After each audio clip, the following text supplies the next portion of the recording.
మోడీ గారికి మతం పేరిట మతాల చిచ్చు పెట్టడం వలన ఒక్కసారి కాదు 3 సార్లు అవకాశం ఇచ్చారు. 3 సార్లు మోడీ గారికి అవకాశం ఇచ్చి ప్రధానమంత్రిని చేస్తే ఈ దేశానికి ఏం వెలుగబెట్టారో ఒక్కసారి మీరు రాష్ట్ర ప్రజలకి తెలియజేయాల్సిన అవసరం ఉన్నది. 2 కోట్ల ఉద్యోగాలు ఇస్తానని ఇచ్చారా? ఉన్న పరిశ్రమల్ని ప్రైవేట్ పరం చేయలేదా? బీదవాను వాడుకునే గ్యాసు, కిరోసిన్, డీజిల్ ధరలు పెంచలేదా? ఎవరిని ప్రసన్నం చేసుకున్నారు మీరు 11 సంవత్సరాలుగా?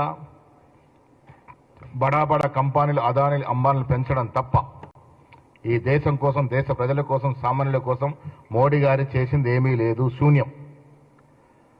3 అవకాశాలు ఇస్తే కూడా 3వ ఎన్నికల్లో కూడా మీరు మతం పేరిటే ఓట్లు అడిగారు. దానికి కారణం మీరు 11 ఏళ్లుగా దేశానికి చేసింది ఏమీ లేదు కాబట్టి, చెప్పుకునే అవకాశం లేదు కాబట్టి మళ్ళీ మతం పేరిటే ఓట్లు అడిగి అధికారంలోకి వచ్చినారు. కిషన్ రెడ్డి గారు తెలంగాణలో తెలంగాణ కోసం మీరేం చేశారు? మీకు కూడా ఈ రాష్ట్ర ప్రజలు చాలాసార్లు అవకాశం ఇచ్చినారు. ఎమ్మెల్యేగా అవకాశం ఇచ్చినారు, ఇవాళ ఎంపీగా అవకాశం ఇచ్చినారు. రాష్ట్ర ప్రజలు ఎంపీగా అవకాశం ఇచ్చినగా మీరు కేంద్రంలో మంత్రి అయినారు. మీరు మంత్రి అయి కూడా దాదాపు 10 సంవత్సరాలు, 6 సంవత్సరాలు అవుతా ఉంది. మీరు తెలంగాణ కోసం ఏం చేశారు?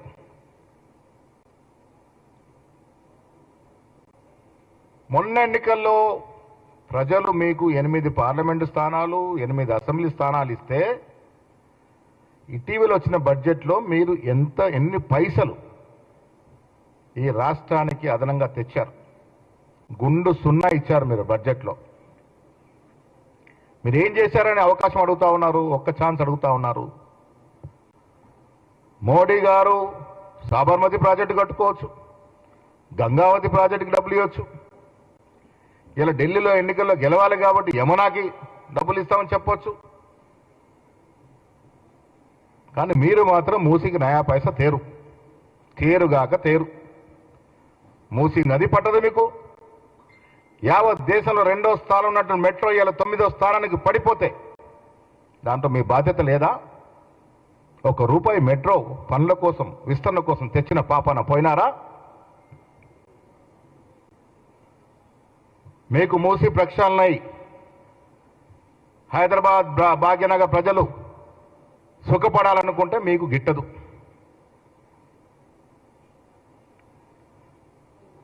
ఆనాడు రాజశేఖర రెడ్డి గారు ఇచ్చినటువంటి రింగ్ రోడ్డు వల్ల ఈ హైదరాబాద్ ఎంత అభివృద్ధి చెందిందో మనకు తెలుసు. అదే తరాలో రేవంత్ రెడ్డి గారు RRR రీజనల్ రింగ్ రోడ్డు చేస్తామంటే దానికి డబ్బులు ఇవ్వరు. అది మీకు పడదు. రాష్ట్రానికి రావాల్సిన నిధులు, విధులు, వాటాలు దేని గురించి మీరు మాట్లాడరు. కానీ ఒక్క ఛాన్స్ కావాలట. ఎందుకు ఇస్తారయ్యా తెలంగాణ ప్రజలు నీకు ఒక్క ఛాన్సు? ఇన్నేళ్ళ రాజకీయ జీవితంలో నువ్వు ఏం చేసావు నీకు ఛాన్స్ ఇస్తారు? మీ పార్టీ ఏం చేసింది మీకు ఛాన్స్ ఇస్తారు? తెలంగాణ ప్రజలు మీకు ఛాన్స్ ఇవ్వరు. మొన్న ఎన్నికల్లో మేమే అధికారంలోకి అన్నారు. ఏమైంది? 8 సీట్లు ఇచ్చారు మీకు 119లో. మీ స్థితిగతులు, మీ రాజకీయాలు, మీ మతతత్వ రాజకీయాలు తెలంగాణ ప్రజలకు బాగా తెలుసు. లౌకికవాదాన్ని నమ్ముకున్న తెలంగాణ ప్రజలు భవిష్యత్తులో ఎప్పుడు కూడా ఈ మతవాద శక్తులకు అధికారం కట్టబెట్టవు. పని చేసే వారిని ఆదరిస్తారు తెలంగాణ ప్రజలు. ఇలా తెలంగాణ డివిజన్ అయినప్పుడు తెలంగాణ రీఆర్గనైజేషన్ యాక్ట్లో ఉన్నటువంటి కనీస వాగ్దానాలు అమలు చేయనటువంటి దుస్థితి వల్ల ఒక్కరోజు దాని గురించి మాట్లాడే పాపాన పోలే కిషన్ రెడ్డి గారు కానీ, బండి సంజయ్ గారు కానీ, ఇలా పెద్దగా చెప్పుకున్న బీజేపీ నాయకులు కానీ విభజన హామీలు మీకు పట్టవు. రాష్ట్రానికి రావాల్సిన వాటర్ల గురించి మీరు మాట్లాడరు. రాష్ట్రానికి రావాల్సిన ప్రాజెక్టు గురించి పదే మేము విజ్ఞప్తి చేసినా మీరే డెలిగేషన్ లీడ్ చేయండి ప్రధానమంత్రి వరకు మేము వస్తామంటే కూడా మీకు పట్టదు. అన్నిటికి మించి ఇది పేద ప్రజల ప్రభుత్వం, ఎస్సీ, ఎస్టీ, బీసీ మైనార్టీల ప్రభుత్వం అని చెప్పే విధంగా రేవంత్ రెడ్డి గారు ఈ రాష్ట్రంలో కుల సర్వే చేసి ఎవరు ఎంత ఉన్నారో స్పష్టంగా చెప్పినటువంటి సందర్భం. దానికి తోడు 42% రిజర్వేషన్ ఇస్తూ అసెంబ్లీలో చట్టం చేసినట్టు తీరు. దాని గురించి మాట్లాడరు మీరు. సరే మీరైతే బీసీ గారు మాట్లాడరు. మరి బీసీలు అనేటువంటి మా బండి సంజయ్ గారు ఏం చేస్తున్నారు, మా అరవింద్ గారు ఏం చేస్తున్నారు, మా లక్ష్మణ్ గారు ఏం చేస్తున్నారు? అరే ప్రధానమంత్రి దగ్గరికి వెళ్ళి పార్టీలకు అతీతంగా తెలంగాణ రాష్ట్రం ఈ ఘనకార్యం చేసింది, 42% రిజర్వేషన్ ఇచ్చింది, స్థానిక సంస్థల్లో విద్యా ఉపాధిలో కూడా ఇస్తానంటా ఉంది, దీన్ని 9th షెడ్యూల్లో చేయాలని అడుగుతా ఉన్నారు. చెయ్యండి మహాప్రభుని ఎందుకు అడగరు? కుంటి సాకు చెప్తారు మైనార్టీలు దాంట్లో ఉన్నారని. మీ గుజరాత్లో మైనార్టీ రిజర్వేషన్ ఇస్తలేరా?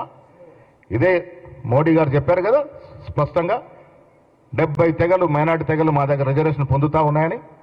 మరి గుజరాత్లో ఇచ్చినప్పుడు, ఈడబ్ల్యూఎస్లో మైనార్టీలకు రిజర్వేషన్ ఇచ్చినప్పుడు, మీరే కలగజేసినప్పుడు, ఇక్కడ దీన్ని అఫీషియల్గా 9th షెడ్యూల్ చేసడానికి మైనార్టీ అనే అంశం ఎందుకు అడ్డొస్తా ఉంది? మీకు చిత్తశుద్ధి లేక, చేయాలనే తపన లేక కుంటి సాకులు ఎత్తుకుంటా ఉన్నారు మీరు. బండి సంజయ్ గారు కానీ కిషన్ రెడ్డి గారు కానీ ఈ పగటి కళ్ళు కనడం మానేయాలి. తెలంగాణలో బీజేపీ అనేటువంటి పార్టీ అధికారులకు రావడం కల్లా జరగదు గాక జరగదు. మీకు ఒక్క ఛాన్స్ ఇచ్చే అవకాశమే లేదు. కారణం మీరు ఎప్పుడు తెలంగాణ కోసం పాటుపడలేదు, తెలంగాణ కోసం తప్పించలేదు, తెలంగాణకు రావాల్సిన ప్రాజెక్టుల గురించి మాట్లాడలేదు, దానికోసం ప్రయత్నము చేయలేదు.